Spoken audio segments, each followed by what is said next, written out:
Presiding Officer, I thank the First Minister for her words and would like to associate myself with them in their entirety.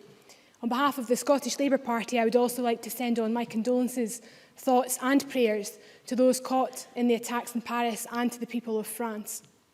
On Friday evening, people across that city set out to enjoy the ordinary freedom of their weekend, in restaurants and bars, at sporting events and at music concerts. Just as we did in Edinburgh and Glasgow, just as others did in towns and cities across the world. What happened on Friday night wasn't just an attack on the people of Paris, but on the way of life of those of us who want to live in a world marked by the values of freedom and tolerance.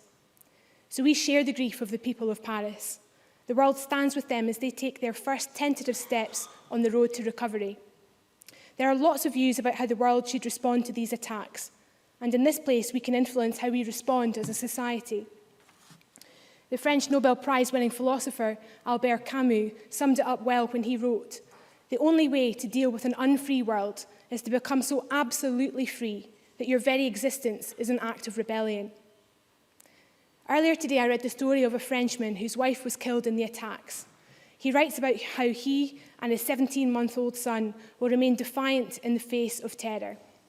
He says, "We are only two, my son and I, but we are more powerful than all of the world's armies.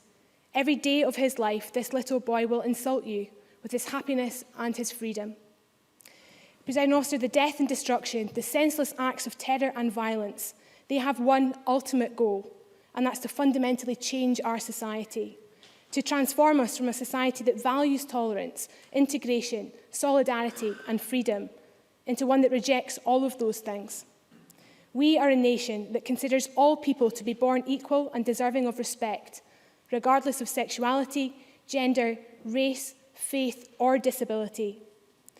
So when the first of the refugees from Syria arrive in Glasgow today, let's welcome them with open and loving arms. Let's look at them just as we do those Parisians who fled the violence on Friday evening. People like you and I who don't want to live in fear of constant violence.